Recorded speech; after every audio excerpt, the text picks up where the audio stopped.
Mesdames, Messieurs, bonjour, bienvenue au journal. Ce qu'il faut retenir de l'actualité, les opérateurs économiques burkinabés ont été briefés sur les innovations et modifications de la loi de finances gestion 2019, une initiative, la maison de l'entreprise, qui veut mettre au même niveau d'information le monde des affaires burkinabé. Nicolas Maduro en guerre une nouvelle fois contre les États-Unis qui ont eu le malheur d'apporter leur soutien au président autoproclamé Juan Guaido. Le président vénézuélien a fermé ses ambassades et consulats au pays de l'oncle Sam. Une rencontre de sensibilisation sur les innovations et modifications de la loi de finances gestion 2019 se tient depuis ce matin à Ouagadougou. Elle est initiée par la maison de l'entreprise, la direction générale des impôts et l'association professionnelle des experts et conseillers fiscaux pour permettre aux opérateurs économiques d'être au même niveau d'information. Tout cela pour éviter les incompréhensions qui freinent le civisme fiscal. Reportage Salifou Belem, Frédéric Etienne Bassenga.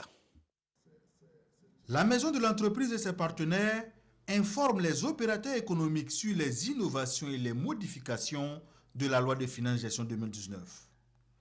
Beaucoup d'ajustements techniques qui touchent les règles d'application des impôts et taxes sont opérés dans cette nouvelle loi et il est important que les uns et les autres s'accordent afin d'éviter les incompréhensions. À chaque loi de finances, il y a des dispositions fiscales qui s'appliquent. Et comme nous avons pour rôle essentiel d'accompagner les chefs d'entreprise, d'accompagner les opérateurs économiques dans la conduite de leurs affaires, c'est bien qu'ils sachent quelles sont les dispositions fiscales auxquelles ils doivent faire face dans l'exercice de leurs activités. Plusieurs communications seront données. La Direction générale des impôts compte mettre l'accent sur les réformes de 2017. En 2017, on a revu l'ensemble du dispositif. On a adopté un nouveau code général des impôts qui a consisté à fusionner plusieurs textes qui existaient avant. Nous sommes passés de près de 1400 articles qui régissaient la fiscalité dans notre pays à 821 articles dans le nouveau code général des impôts. Donc ça suppose qu'on a supprimé par là, on a fusionné par là, etc. Donc il y a des dispositions qu'il faut revoir, qui ont été donc corrigées. Et c'est de notre devoir, avec bien sûr la maison de l'entreprise et tous les partenaires, de porter ça à la connaissance des entreprises. Cette rencontre marque également le lancement des activités du Centre d'information juridique des affaires de la maison de l'entreprise. Ces activités vont s'étendre sur toute l'année 2019 autour de sujets d'intérêt pour le monde des affaires.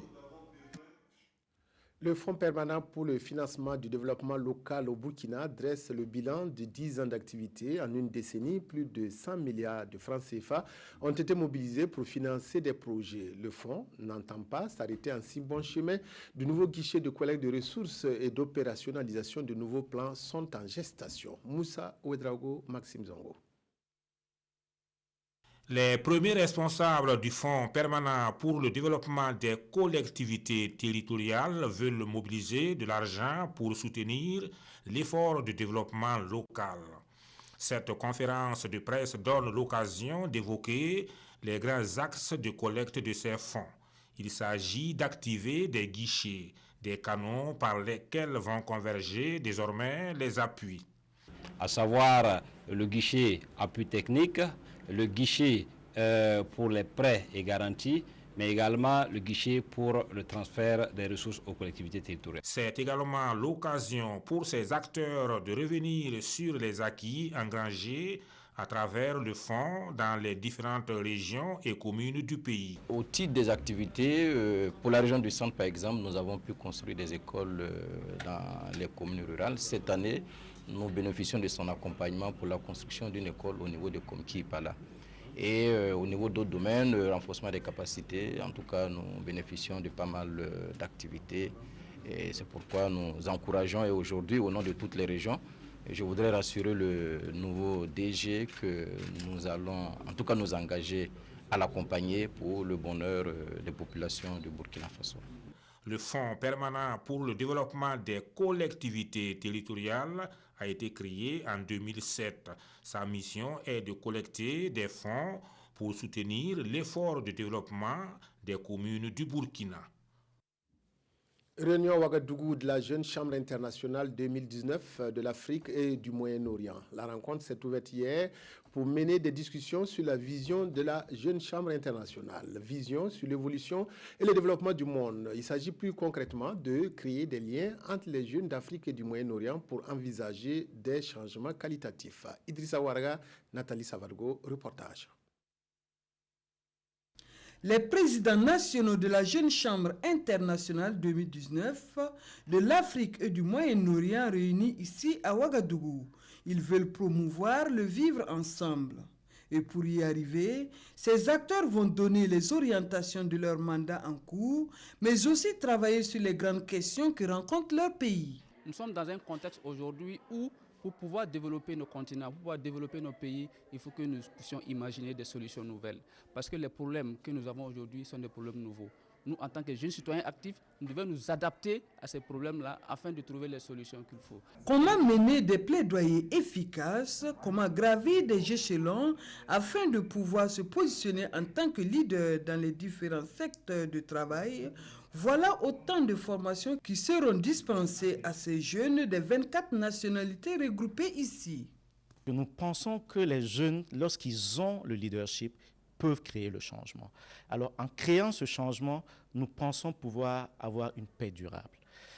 Ici, à Ouagadougou, lorsque nous réunissons 24 nationalités, c'est ce lien-là, c'est cette plateforme que nous renforçons. Nous leur donnons les outils nécessaires pour l'année qui commence, afin qu'ils puissent au quotidien exercer leur rôle. En tant que président mondial, sa vision de l'année est d'inspirer la jeunesse afin d'inspirer les leaders qui pourront également inspirer le changement positif.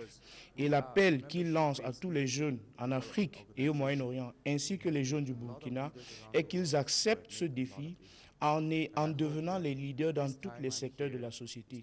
Les leaders dans la société civile, les leaders au sein des entreprises et des affaires, et ainsi que les leaders au sein des gouvernements. Ces gouvernements peuvent être les gouvernements locaux ou même nationaux.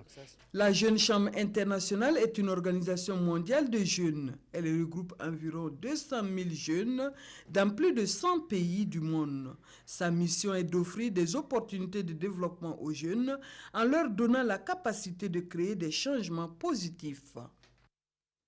Une table ronde réunit la FAO et ses partenaires depuis ce matin à Ouagadougou. Le principal enjeu de cette rencontre est de discuter des innovations pour atteindre l'autosuffisance alimentaire. Producteurs, consommateurs, transformateurs et élus nationaux vont passer en revue l'innovation holistique qui embrassera l'organisation, la politique économique et institutionnelle. Issaka Ouedraogo, Zalissa Sanfo.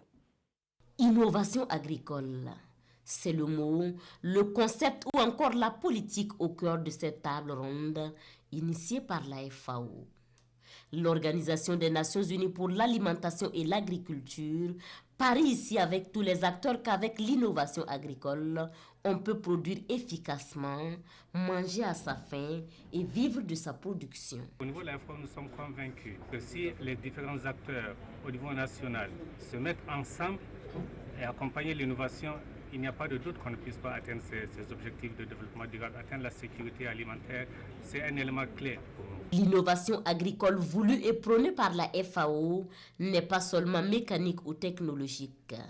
C'est un processus social, institutionnel, organisationnel et politique. Et à cette vision, le ministère en charge de l'innovation y souscrit entièrement. En matière de sécurité alimentaire, nous connaissons des fortunes diverses. Tout simplement parce qu'au niveau du secteur agricole, l'innovation a fait défaut. Donc, par rapport à une filière, il faut que tous les acteurs impliqués, notamment les producteurs, les transformateurs, les commerçants, les distributeurs et autres, il faut qu'ils aient une même vision. Il faut que les acteurs aient une compréhension commune, une claire perception de ce que peut être l'innovation agricole. Ce travail de vulgarisation et de promotion a commencé depuis 2016 à travers un projet dénommé Projet de développement des capacités pour les systèmes d'innovation agricole. Il court jusqu'en 2020. La journée internationale de protection des données à caractère personnel sera célébrée lundi prochain. En prélude à cette célébration, la Commission de l'informatique et des libertés (CIL) a entrepris une campagne de sensibilisation sur la protection des données personnelles. Hier, ce sont les appelés du Service national pour le développement (SND) qui ont été sensibilisés à Lumbila afin d'acquérir les bonnes pratiques et d'éviter les pièges des réseaux sociaux et Internet. Paul David Bambara, Ini Janine Kambiri. Les TIC, particulièrement l'Internet et le téléphone portable, font partie intégrante du quotidien des jeunes. Ils les utilisent pour envoyer et recevoir des SMS, des mails, des photos et vidéos. Il faut y ajouter les inscriptions au forum de discussion sur les réseaux sociaux. De la ville à la campagne, ils sont branchés sur Facebook, WhatsApp, Twitter, YouTube. Une utilisation parfois inappropriée qui pose souvent des problèmes relatifs à la vie privée. À Lumbila, la Commission de l'informatique et des libertés (CIL) attire l'attention de la 69e promotion des appelés du Service national pour le développement (SND). Nous avons voulu sensibiliser les appelés du Service national pour le développement à une meilleure protection de leurs données personnelles à eux en tant que personnes concernées et à une meilleure protection de leur vie privée et de celle de tous ceux qui les entourent, des usagers des services auxquels ils auront affaire. Face à la cybercriminalité qui va grandissante, cette initiative est saluée à sa juste valeur par le directeur général du SND. Nous apprécions hautement l'activité qui se mène. Nous appeler dans les centres, c'est bon, mais je pense qu'il faut que nous fassions une ouverture sur les appelés volontaires également qui contribuent au fonctionnement de l'administration parce que autant les données sont personnelles, il y a également notre environnement que nous devons aider à protéger. À l'issue de ce séminaire, ces jeunes pourront acquérir les bonnes pratiques et connaître les pièges à éviter sur Internet et les réseaux sociaux pour une utilisation saine et responsable de leur téléphone portable et de l'ordinateur. Concertation ce matin à Ouagadougou des acteurs du développement local des communes de Sampelga et Gorgadji dans le Séno et leurs partenaires. Cette rencontre est destinée à partager les acquis d'une nouvelle approche expérimentée dans les deux localités. Cette approche prend en compte la gestion axée sur les résultats et sur les droits humains dans les plans communaux de développement. Daouda Ouattara, Estelle Judith Assorba. Sampelga et Gorgadji, dans le Séno, région du Sahel, sont deux communes pilotes à avoir expérimenté une nouvelle approche dans leurs plans communaux de développement. Il s'agit de la gestion axée sur les résultats, l'approche basée sur les droits humains et l'implication effective des populations. Une approche qui vise à pallier les insuffisances constatées dans les plans locaux de développement. Une année après, les résultats sont concluants dans ces localités selon les acteurs du développement local. Et aujourd'hui, il est question de restituer ces résultats obtenus aux autres acteurs. Ça a été élaboré par les acteurs eux-mêmes, donc ce qui fait qu'ils maîtrisent plus le contenu de ces PCD et également ces PCD-là, les actions retenues répondent vraiment aux préoccupations des populations à la base. Donc nous pensons qu'avec cela, nous aurons plus de chances dans l'exécution des actions qui sont inscrites dans ces plans communaux de développement.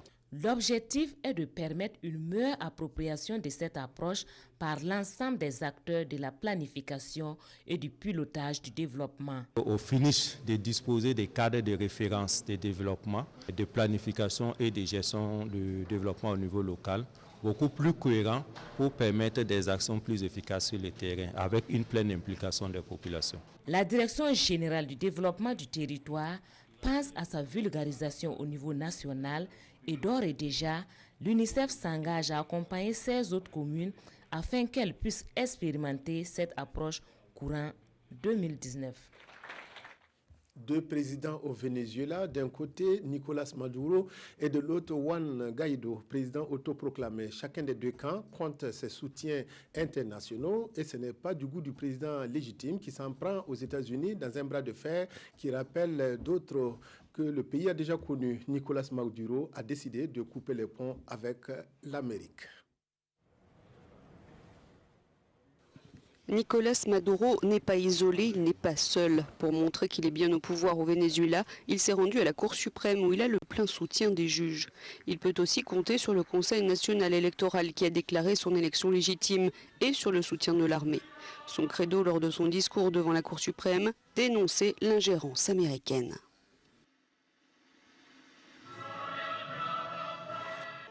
Je pense que le monde entier n'a plus aucun doute. Donald Trump souhaite instaurer son propre gouvernement anticonstitutionnel. De fait, un coup d'État au Venezuela contre le peuple et la démocratie.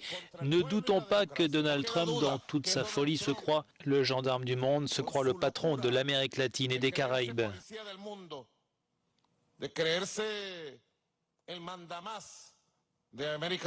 Un facteur clé de la crise actuelle au Venezuela, c'est la position de l'armée. Quelle sera-t-elle dans un avenir proche? La télévision d'État a diffusé des déclarations très similaires émanant de différents commandants des forces armées qui affichent leur soutien au président actuel. Fort de ce soutien, Maduro a rompu les relations diplomatiques avec les États-Unis et donné 72 heures aux diplomates américains pour partir, mais Washington n'entend pas bouger. C'est juste après l'investiture du président Maduro pour son second mandat cette semaine que les manifestants de l'opposition ont envahi les rues et des dizaines de personnes ont été tuées dans les affrontements qui ont émaillé les rassemblements. Mais, et malgré le contrôle de Maduro sur les principales institutions du pays, à l'exception de l'Assemblée nationale, l'opposition soutient qu'elle n'abandonnera pas les manifestations jusqu'au départ de Maduro. La lutte va être longue, nous resterons ici jusqu'à ce qu'il y ait un changement. Nous comprenons que le gouvernement est désespéré, il y a beaucoup de peur, il y a beaucoup de pression internationale. De plus en plus de pays reconnaissent le député de l'opposition Juan Guaidó, président autoproclamé en tant que président légitime du Venezuela. Les États-Unis ont été les premiers à le faire. Le temps du débat est terminé. Le régime de l'ancien président Nicolás Maduro est illégitime. Son régime est moralement en faillite, économiquement incompétent et profondément corrompu. Il est fondamentalement antidémocratique. Seuls quelques pays d'Amérique latine, comme le Mexique et l'Uruguay, n'ont pas reconnu Juan Guaidó comme président par intérim. La Russie, la Turquie et la Chine ont manifesté leur soutien à Nicolás Maduro. La revue de presse de ce vendredi avec Vincent Tiendrebeo qui revient largement sur la formation du gouvernement 1 de Christophe Dabiré. Citoyens s'intéressent aux nouvelles têtes du gouvernement et les défis qui les attendent. Parmi eux, Lassane Kabouri qui vient aux cheveux d'un département de l'économie, des finances et du développement plongé dans un climat social pour le moins délétère. Alors que le pays a courageusement opté pour l'autofinancement à travers une mobilisation massive des ressources internes. Dame Claudine Louguet, professeure en médecine et par ailleurs épouse du général Louguet, hérite d'un département en pleine mutation en termes d'infrastructures. La ministre de la Santé doit faire face au défi de la gratuité des soins pour les enfants de moins de 5 ans et les femmes enceintes, rappelle le journal. L'appel à un connaisseur du domaine militaire pour les fonctions de ministre de Défense est désormais exaucé, ajoute Sidoya. Le fils d'un général prend donc le département et se sentira dans son milieu naturel. Téméraire de surcroît, Chérif Si va être une jonction valable entre la Grande Muette et l'exécutif. Pendant ce temps, un ancien commandant de la gendarmerie, Ouseni Compaoré, devient premier flic du Faso. Autant dire qu'il connaît le milieu et les exigences de la charge. Un shérif Si et un gendarme de faction contre le terrorisme, peut-on lire dans l'Observateur Palga. Qui mieux qu'un shérif pour assurer notre sécurité et l'intégrité du territoire, lui qui a appris à marcher en s'appuyant sur les genoux d'officiers supérieurs.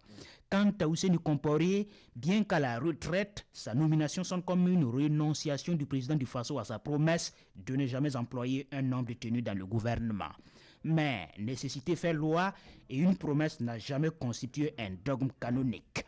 Presque les mêmes et on recommence, commente le pays. La quasi-totalité des ministres de plein exercice du gouvernement sortant ont été reconduits et il ne faut s'attendre à rien de nouveau dans la gouvernance et dans la manière de conduire les affaires. C'est tout de même un remaniement significatif, pense aujourd'hui au Faso. Un remaniement de guerre avec des entrées et des sorties non négligeables et les changements intervenus au département de la défense et de la sécurité sont à eux seuls assez symboliques pour justifier ce réajustement. C'est tout pour cette édition de 13h. Merci de votre aimable attention à la RTV. Excellent après-midi à toutes et à tous.